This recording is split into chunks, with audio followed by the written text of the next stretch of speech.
The wine glass was cold in my hand, and the tablecloth was the kind of white that shows everything. I remember counting the forks. For at my place setting, I remember the sound of 30 people laughing at something that wasn't funny. And I remember my daughter-in-law, Brooke, leaning across the table with her champagne flute tilted just enough to catch the light, saying, loud enough for the whole private room to hear, "Oh, that's just Linda's little craft thing. She makes cards. It's adorable, honestly." I didn't cry. I didn't correct her. I just smiled, and I picked up my water glass.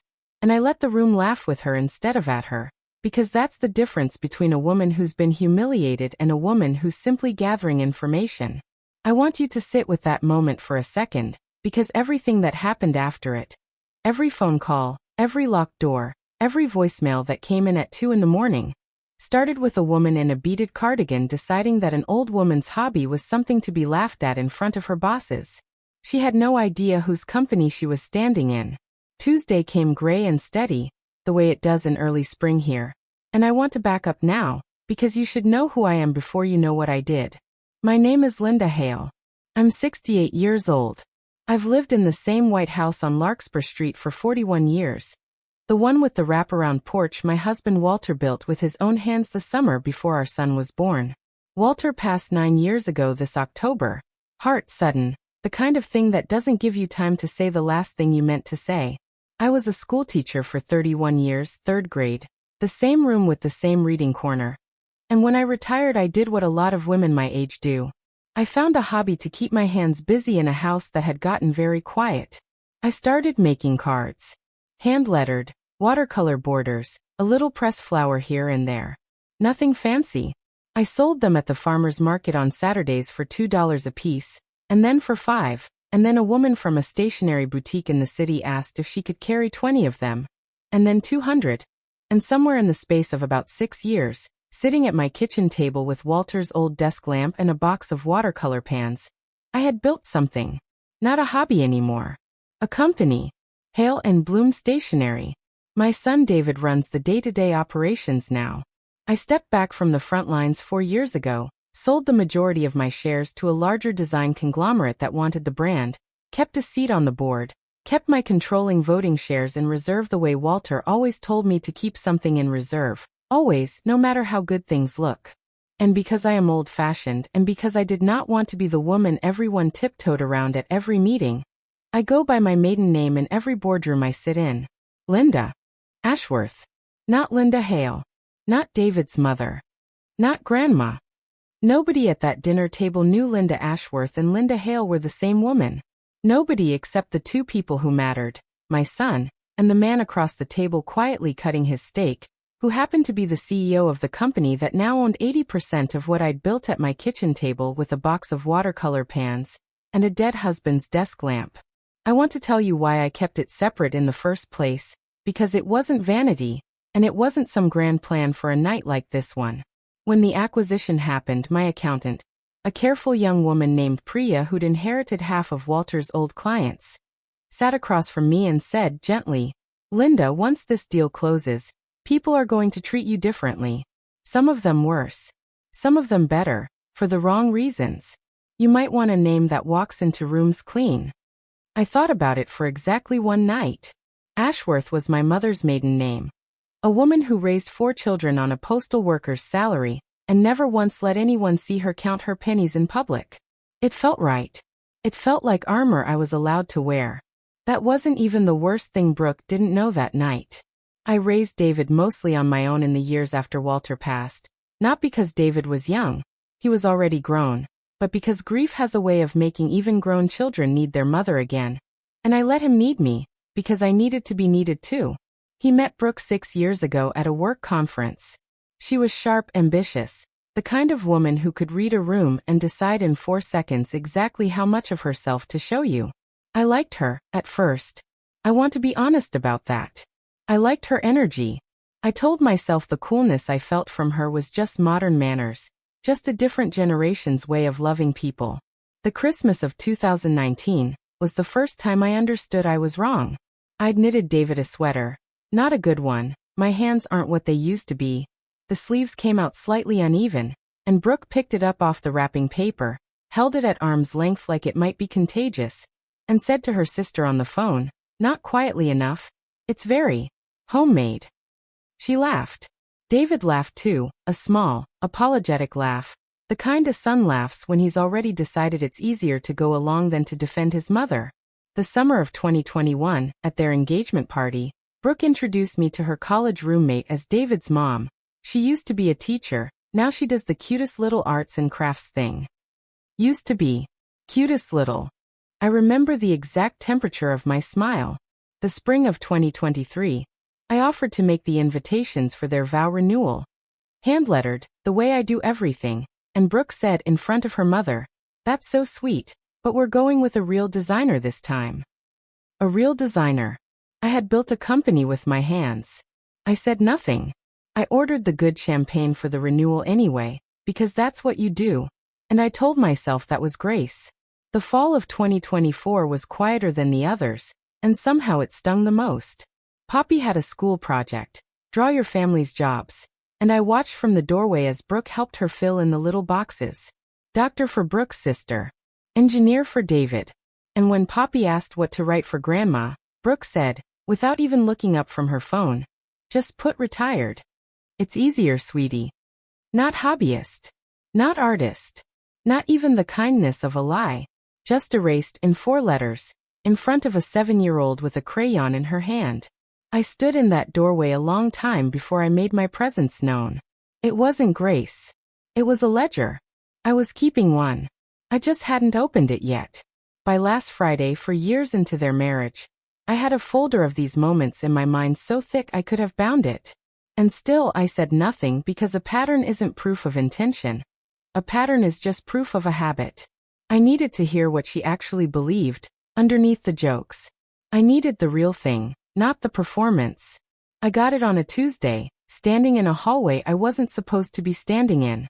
The dinner was a quarterly leadership event for Hale and Bloom's parent company, Ashworth Design Group. And as a sitting board member, I'd been invited quietly, the way I always am, listed on the seating chart simply as L. Ashworth.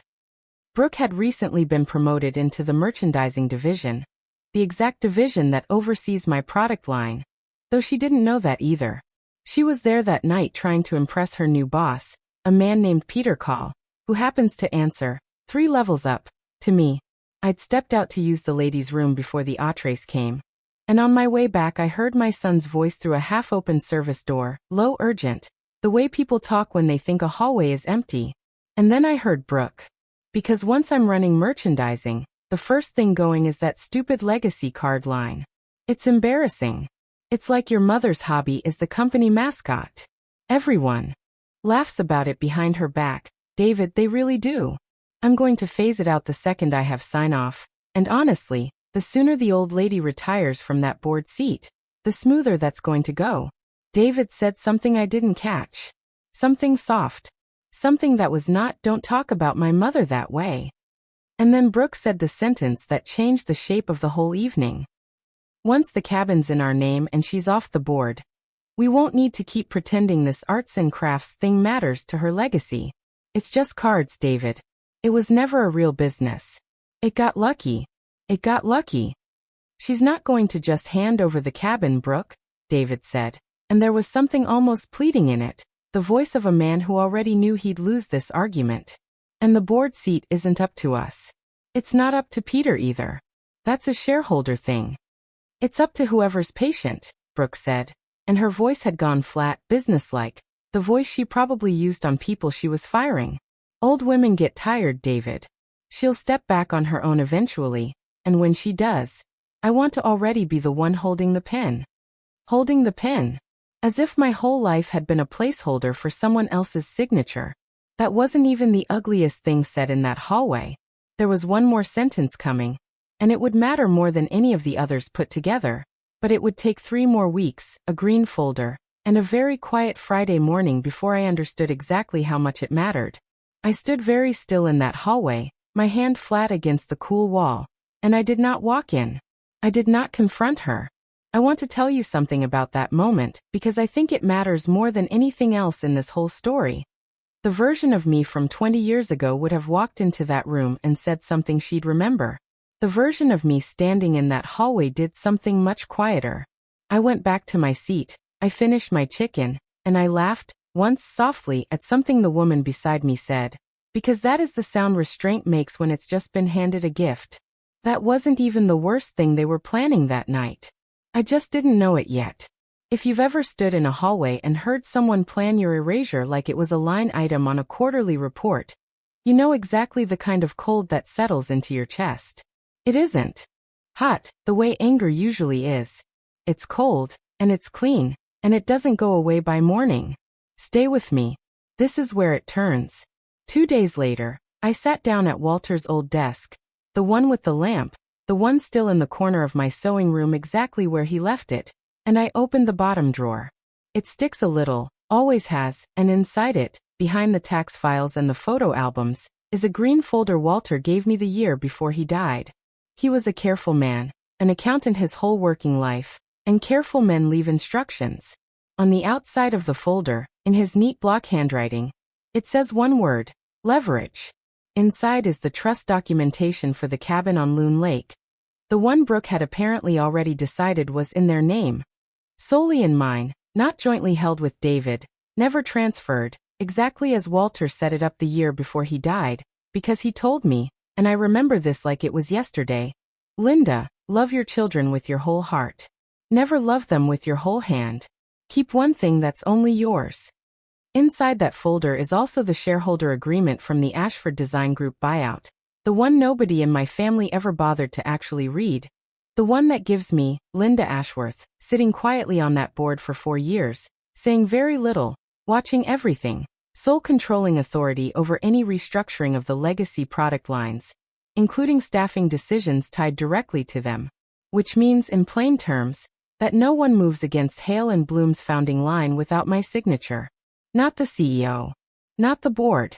And certainly not a merchandising associate 6 weeks into a promotion she got, in part because her mother-in-law happened to sit quietly in the corner of every meeting, and never once mentioned that she built the company Brooke was trying to gut. And here is the sentence I finally understood, 3 weeks later, sitting at Walter's desk with that folder open in front of me. The one Brooke hadn't finished saying in the hallway before someone called her back to the table. What she'd started to say was, and once the old lady's off the board, we won't even need David's signature on the cabin transfer, because technically. And then she'd been cut off, laughing, waving at someone across the room. Technically. I would spend the better part of a week finding out exactly what that word was about to mean. I sat with that word, technically, for a long time before I moved. Then I did what I always do when I don't yet trust my own anger to be useful. I went to the source document. I called my lawyer that afternoon. Not David's lawyer.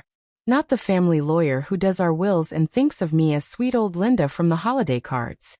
My lawyer, Marion Castellano, who has handled Ashworth Consulting's affairs since before David was married, who picked up on the second ring and said, without any surprise in her voice at all, "It's about time you called me about this. What do you need, Linda?" "I need to know exactly how much power I have," I said. "And I need to know it by Friday." "You already know the answer," Marion said. "You've known it for 4 years. You're just finally ready to use it." She was right. I had been sitting on a controlling stake in a locked drawer for 4 years, the way some women sit on a life insurance policy they hope they never have to use. I had wanted, I think, for none of this to be necessary. I had wanted Brooke to simply be kind, and for that kindness to make the paperwork irrelevant. But paperwork doesn't care what you hoped for. It just sits there, patient, waiting for the day you finally open the drawer. By Friday morning, Marion had drafted 3 documents. One reasserted my sole controlling authority over the legacy product division, effective immediately, with language specific enough that no merchandising associate, promoted or otherwise, could touch it without my written approval. One formally removed Brooke's name from any future discussion of trust assets tied to the Loon Lake cabin. Not that it had ever been anywhere near her name to begin with, but Marion said it was worth stating in writing, in case anyone in that family needed the clarity spelled out slowly. And the third was a letter, on Ashworth Consulting letterhead, requesting a formal introduction meeting between Ashworth, and the new merchandising team. A meeting Peter Call, 3 levels up from Brooke, was only too happy to schedule. because in 4 years I had never once asked for a single thing from him. I want you to understand something about how quiet all of this was. There was no shouting. There was no dramatic phone call where I told my son what I'd overheard. I simply signed 3 pieces of paper on a Friday morning at Walter's old desk, under his old lamp, and I let the paperwork do what paperwork does. I have never in my life needed to raise my voice to change the temperature of a room. I only ever needed the right signature. That Monday, the meeting was set for 10 a.m. It's dignity-coded, revenge like this. Not petty. Not loud. Money and legal standing. Moving quietly through channels nobody bothers to check until it's already done. That's not cruelty. That's honesty with a handle. The invitations went out on Sunday night, and by Monday morning at 9:15, my phone had already started. David at 9:20. Mom, did you request a meeting with the whole merchandising team? What's going on? David at 9:47. Mom, please call me back. Brooke at 10:03, right after the meeting concluded. Her voice pitched at a register I'd never heard from her before. Linda, I need you to call me. There's clearly been some kind of mistake with the org chart, or maybe HR sent the wrong. Just call me. David at 10:31. Mom, Peter just told me Ashworth is you. Mom, is that you? Please call me. Brooke at 10:58. No words at first, just breathing, and then quiet, almost a whisper. You've been on the board this whole time. David at 11:40.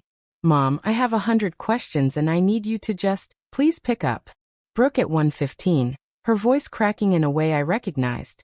The sound of someone recalculating every conversation they've ever had in front of you. I need to know what you heard.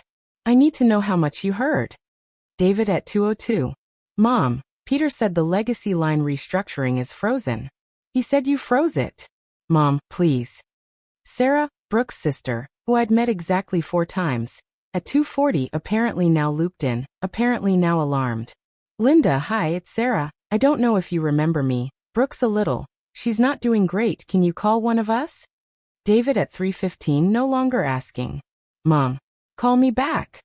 Sarah again, at 3:29, this time a text instead of a call. Please just tell David you're not selling the company out from under him. He thinks you're punishing him for what Brooke said. Peter calls assistant, at 3:41 a work email, not a voicemail, subject line. Urgent, legacy line freeze, need your availability tomorrow a.m. Brooke again at 3:52, no words at all this time. Just 40 seconds of silence, and at the very end, something that sounded like a breath catching. I let every single one of them sit unanswered until 4 o'clock. Not out of cruelty. I want to be clear about that, because I know how this can sound from the outside. Il est timide. Because a woman who has just spent 4 years being called cute needs exactly one afternoon of being taken seriously, before she says a single word back. At 4 o'clock, I called my son. He answered before the first ring finished. Mom. Just that. Just my name, the way he said it when he was 7 years old, and had done something he knew he shouldn't have. I'll come by tonight, I told him. 7 o'clock. I'd like to talk to both of you. Mom, is it true? Are you as Ashworth? 7 o'clock, David, I said, and I hung up, and I made myself a cup of tea, and I sat on Walter's porch for a long while, watching the light go gold and then gray over the yard, and for the first time in longer than I could remember, I felt something that wasn't grief and wasn't anger. It felt almost like relief. It felt like putting down something heavy I hadn't realized I'd been carrying since a Christmas 5 years ago, when a young woman held my knitting at arm's length and called it homemade like that was an insult instead of the truest thing anyone had said about me all night. If you've ever had to sit on a porch for an hour deciding how much of yourself to bring into a room where you already hold every card, you understand the particular discipline that takes. It isn't about winning anymore at that point. It's about how you want to remember yourself afterward. That's the part nobody warns you about revenge. The paperwork is easy. Walking through the doorcom is the hard part. 7 o'clock came fast and slow at the same time, the way important hours always do. I got there exactly on time. Brooke opened the door, and her face had the particular kind of pale that comes from crying, and then trying very hard to stop. David stood behind her in the front hall, and neither of them said anything for a long moment, and I let the silence sit there, because silence, held properly, says more than any speech I could have written. Sit down, I said gently, and we sat at their kitchen table, the good one, the one with the chairs Brooke picked out because she said mine were a little too country. Mom, I don't even know where to start, David said. You never told me. For years. You sat in board meetings with me and you never asked, I said. Not once. Not in 4 years did you ask your mother what she thought about the company she started. You asked me to bring cookies to the launch parties. You asked me not to correct people when they assumed I just did the cards as a favor. I answered the questions you actually asked, David. That's all any of us do in the end. Brooke's hands were folded very tightly in her lap. How much did you hear? She said. It wasn't really a question. At the dinner. In the hallway. How much? I looked at her for a long moment. I thought about the sweater. I thought about, used to be a teacher. I thought about cutest little arts and crafts thing. And a real designer. And it got lucky. I thought about Walter's handwriting on that green folder. The one word leverage, like he'd known somehow 30 years ahead of time, exactly which drawer his wife would eventually need to open. I heard enough, I said. I heard that you think it was never a real business. I heard that you think the sooner I'm off that board, the smoother your life gets. I heard you talk about my husband's cabin like it already had your name on it. My voice did not rise. I want that understood clearly. It stayed exactly where it started. How much rent have you ever paid on that cabin, Brooke? She opened her mouth, and nothing came out. How many hours did you spend at that kitchen table before it was a company instead of a hobby? I asked. How many Saturdays at the farmer's market, in the cold, before anyone but me believed it would ever be worth laughing about? I didn't mean, she started. You did mean it, I said, not unkindly, just factually, the way I used to correct a third grader's math without making them feel small for the mistake. You meant every word of it, every time, for 6 years. What you didn't mean was for me to hear it. David put his head in his hands. Brooke's eyes were wet again, but I noticed, and this mattered to me, that she wasn't apologizing for what she'd said about the company. She was apologizing for getting caught. I'm sorry you found out this way, she said. I'm sorry it looked like. That's not an apology, I said. That's a negotiation. You're sorry for the timing, not the truth of it. Apologies in the wrong order aren't apologies at all. They're just damage control with better posture. Brooke's chin came up then, some of the old sharpness returning underneath the wet eyes. And for a moment I saw the woman who'd built her own career at Ashworth climbing over people who'd underestimated her too. You could have told us, she said. Any point in 6 years you could have just said, I own this. Instead you let us walk around thinking you were, I don't know, some sweet old widow who plays with paint. I did tell you, I said. I told you every single time you held something I made and called it homemade like it was an insult. I told you every time I let you introduce me as used to be a teacher. You just weren't listening for an answer, Brooke. You were listening for permission to keep believing what was easier. David lifted his head. Is that fair, Mom? She didn't know. She didn't want to know, I said, gently, because he was still my son. And some truths land softer from a mother than from anyone else.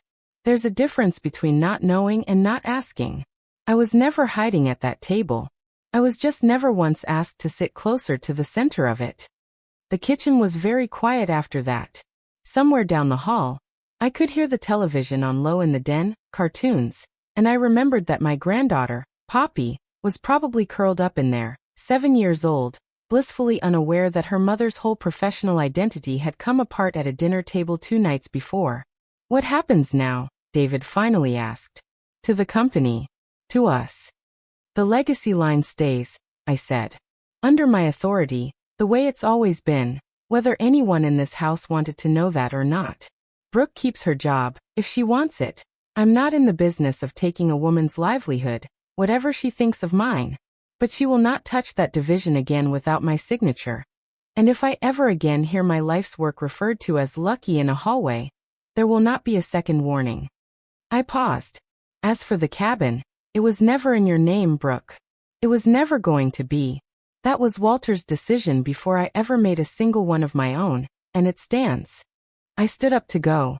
David walked me to the door. And at the last second, before I stepped out onto the porch, Poppy came skidding down the hallway in her socks, threw her arms around my waist and said, "Grandma, did you know Mommy said your cards are the prettiest thing in the whole store? She has one on her desk at work." I saw it. I looked at David over the top of her head. He looked away first. Children notice more than we think they do. They also, sometimes, tell you things that let you leave a room without slamming the door behind you. I knelt down, kissed the top of Poppy's head, and told her I'd bring her a box of watercolors on Sunday. And I meant it.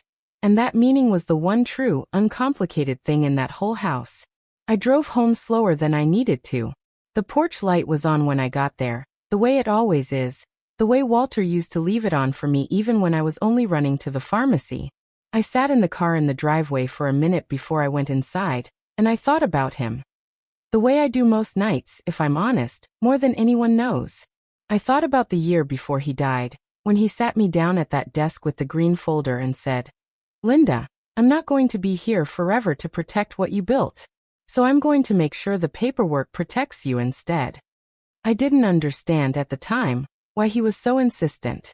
I understand now. He knew, the way careful men always seem to know, that someday a room full of people would laugh at something I made with my own hands, and that I would need, quietly somewhere in a drawer, proof that the joke was on them. I went inside and I made a cup of tea and I sat at his desk under his lamp. And before I went to bed, I did the thing I do most nights when the house feels a little too big and a little too quiet. I opened the notebook I keep in the top drawer, plain, unlined, the kind you can buy for $1. And I wrote one line, the way I always do, in the handwriting that built a company one card at a time. Tonight I wrote, "A hobby is just a business nobody's taken seriously yet." Tonight, someone finally did. 3 weeks later, the sign-off request came across my desk from merchandising. Properly this time, formally, with Brooke's own signature on the cover memo, requesting my approval for a new product concept. A hand-lettered card line, designed by a junior artist she'd personally recruited, explicitly modeled after the founder's original aesthetic. I read it twice. I don't know if it was an apology or a strategy. With some people you never fully know, and I've learned at 68 that you don't actually need to know in order to decide how to respond to it. I signed the approval. I added one note in the margin, the same kind of note I used to write on a third grader's spelling test when the effort was real, but the understanding still had a ways to go. Good instinct. Ask the person who actually built it next time, before you decide it isn't worth building. I don't know if Brooke will ever fully understand what happened at that dinner table, or in that hallway, or in the quiet 3 weeks after, when a folder that had sat in a drawer for 4 years finally did the only job it was ever meant to do. I don't need her to understand it. I only needed her to know that the woman she called cute had been sitting 3 levels above her the entire time, and that being underestimated, for a woman like me, was never a weakness. It was just where I preferred to keep my leverage, quiet, patient, and exactly where no one thought to look. 2 months on, things at Hale and Bloom settled into something I hadn't expected. Not warmth, exactly, not yet, but a kind of careful respect that felt sturdier than warmth might have anyway. Brooke started copying me on emails she didn't have to copy me on. Small things. A vendor question. A color proof. Once a simple line that read only, "Would you have approved this border? Or is it too busy?" I answered honestly. She used my answer. It wasn't an apology, still not really, but it was something closer to the truth than anything she'd said to me at that kitchen table. And I've learned at my age to let people show you who they're becoming instead of only holding them to who they already were. David comes by more now too, some Sunday afternoons, sometimes alone, sometimes with Poppy trailing behind him with a fistful of dandelions for the kitchen table. He doesn't apologize in so many words either. He just stays longer than he used to, and helps me carry the groceries in from the car without being asked. And once, standing in the kitchen while I put the kettle on, he said quietly, "Dad would be proud of what you built." And I had to turn toward the stove for a moment before I answered him, because grief has a strange habit of arriving exactly when you're not braced for it. I still make the cards. I still sit at that kitchen table on Saturday mornings with Walter's lamp and my watercolor pans. And some Saturdays, now, Poppy sits across from me with her own little brush, painting flowers that don't yet look like flowers, and I let her, Because that's how anything real ever starts. Badly, quietly, at a kitchen table nobody's paying attention to yet. That's not cruelty what I did. That's not even really revenge if you want the truest version of it. That's just honesty, finally, with a handle on it. The kind you can hold without it cutting you, once you've decided you're done being laughed at in rooms you actually own. And that Sunday night, after Poppy had gone home with a box of watercolors and a promise to come back next weekend, I sat on Walter's porch a long while, longer than usual, and when I finally went in and turned off his old lamp, I slept the way a woman sleeps when she's spent 30 years being underestimated and has finally, quietly, stopped letting it matter.